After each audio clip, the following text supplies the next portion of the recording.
All right, folks, Brian Blessing in Las Vegas for VegasInsider.com, and it is our NFL Week 8 opening line report.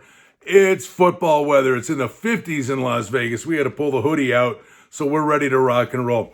What a wild weekend of football.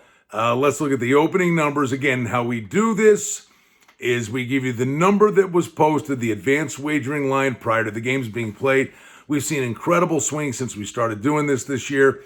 And let's get you the line movements, so let's have at it. We'll start with the Thursday night game. Atlanta at Carolina. Carolina, that number was 2.5. We're sitting on 3 now, total of 51.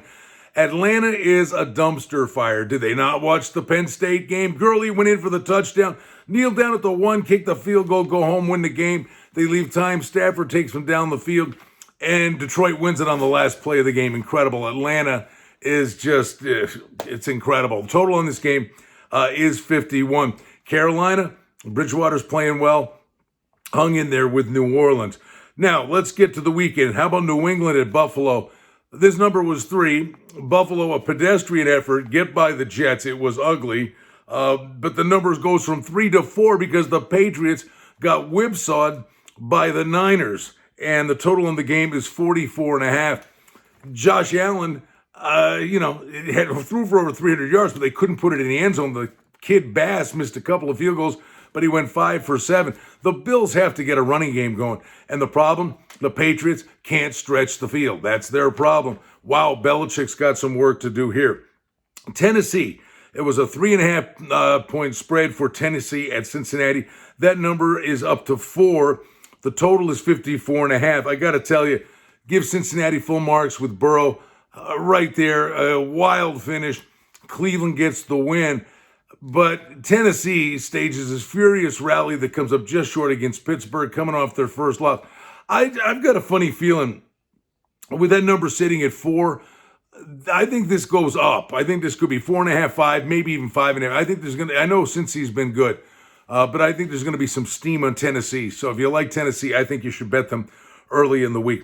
How about Vegas at Cleveland? The number was 3.5 for the Browns. It actually comes down to 3. The total on the game is 55.5. Cleveland does get the win against Cincinnati, but they couldn't stop the Bengals in that game. And listen, the game with Vegas and Tampa was close for 3 quarters, and then, the Bucs just pulled away. But the Raiders, of course, they had virtually their entire offensive line had no time to practice during the week because of COVID. I think you get a much better effort for the Raiders. I think the odds makers in the market are on board with this number, coming down. I think it does close 3. The total's a little interesting, though, at 55.5 with these two teams. That number could go up. Let's go to Indy, coming off a bye at Detroit. The number was 3. It's down to 2.5. That's a big move underneath the key number of 3. Total in the game is 51. This Detroit team is actually pretty gritty. You're getting Swift, the running back, into the offense now, and this is a different Detroit football team with Galladay in the lineup.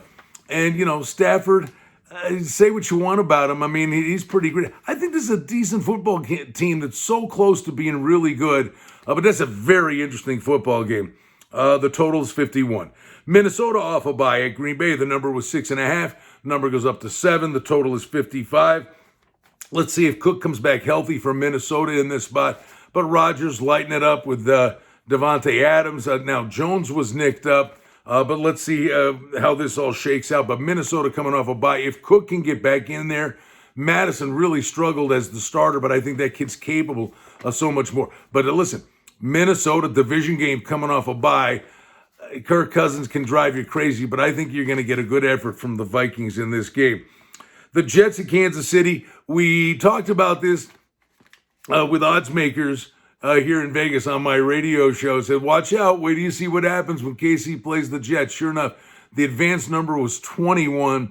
The Jets, fought hard, kept it close against the Bills. The number's down to 20.5. Kansas City, pretty professional effort, but that was in the snow at Denver. If the weather's good, fast track, my goodness, this game could just get away from the Jets, get away from them very quickly. Honestly, the total is 51.5. It's down to 48. Kansas City maybe gets the total themselves. But laying that kind of number in the NFL, it's unheard of. Let's go to the Rams, 3.5 at Miami. Interesting. We taped this on Sunday night, so obviously we don't know how the Rams fare against the Bears. And Miami's coming off a bye. There's no total posted yet because I don't understand this. I get he's your future, but Ryan Fitzpatrick's playing good football, and the Dolphins are in the hunt to hang around and maybe, hang in there for contention for the playoffs. But coming off the bye, this had to be their plan all along. Tua gets his first start, Tua Tagovailoa, and I don't know what message it sends to the players in the locker room for the Dolphins unless this kid is that electric in practice and the team's all on board, because I think Fitzpatrick's been playing really good. But that will be one worth watching, Tua's debut. Pittsburgh and Baltimore. Wow. If you're Pittsburgh, you're unbeaten. Everybody comes after you when you're unbeaten. And now they're going to play their arch rival, Baltimore, off a hard-fought physical win against Tennessee. Tough spot for Pittsburgh. Baltimore was a 6-point favorite. That number's down to 5.5. The total's 49. The crazy dynamic, we know how Baltimore is now. Pittsburgh's back. But forever and a day, it was the odds maker's easiest job all year long. It was Pittsburgh at home against Baltimore, -3. If it was in Baltimore, Baltimore's -3. You hang 3, and then the visitor would usually win the game. But it was always 3. But Baltimore really fresh to the daisy now. They could be really salty in the spot. Really tough spot for Pittsburgh. And there'd be no disgrace in there. But, imagine this. You're unbeaten, and you're a 5.5-point dog. Chargers at Denver. It was picked. Chargers are up to 1. The total in the game is 44.5. Denver lock looked terrible against the Chiefs, but it's against the Chiefs. And the Herbert kid is just lighting it up, but he was lighting up the Jaguars. So it's interesting. It's fun to watch this young kid develop. And the Chargers fan base is to be thrilled that Herbert's their quarterback, and the Broncos fans are going, Lock's our quarterback. But anyway, that number moved a point. And in that dead zone, I can see this even going up maybe to the Chargers, maybe 2 on the road. But again, you're talking about a rookie quarterback being favored on the road. That's a different animal.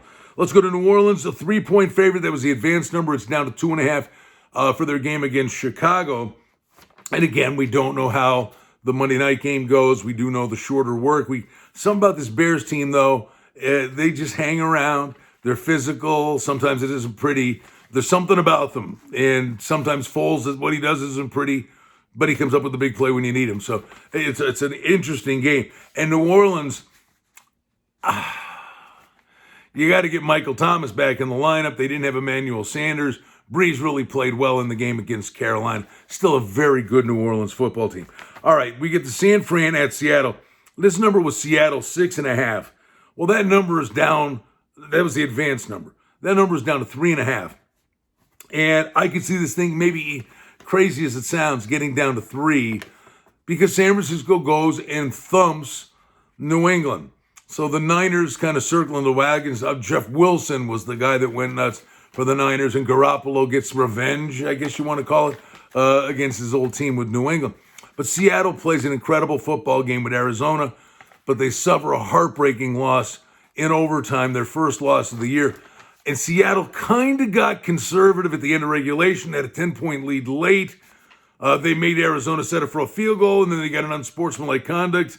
So they took the field goal down, got the touchdown, then only needed the field goal. Seattle, give Arizona full marks, but Seattle kind of beat themselves in that spot. But and Wilson threw a couple of picks. By the way, it was such a good play that even in this opening line report, how about DK Metcalf? That was incredible. You get Budda Baker with a pick with momentum, and he Metcalf spots him about 12 yards. Budda Baker's running for the interception touchdown. Metcalf tracks him down. It's remarkable. He channeled his inner Don Beebe. The difference was Don Beebe tracked down a lineman, Leon Lett. This is Metcalf chasing down a speedy safety. That's one of the most incredible plays you'll ever see. And Seattle's defense actually held them on that drive. Unfortunately for Seattle, they lost the game. Play of the year, DK Metcalf. That was something special. And then he caught a touchdown in overtime, and that was called back. Sunday Night Football, oh boy. If we were into Flex City, this one's not on TV. Dallas at Philadelphia. Philadelphia was 3. That number's up to 3.5. It's probably going to go to 4.5. The total in the game is 43.5. The Cowboys are a train wreck. Dalton with the concussion, will he be able to go? Even with the veteran quarterback in there, it's just a nightmare for Dallas right now. Philadelphia, there are times it's just not pretty. Wentz makes some good plays. The play calling gets a little bit squirrely. If they can get Sanders healthy, the Fulgham kid is actually a breath of fresh air, but Deshaun Jackson got hurt last time out. But my goodness, this NFC East is as bad as it gets. Are we talking a 5-win team could win this division? The answer is absolutely yes. But it will be on Sunday night, and we'll all bet it with props and all the goodies.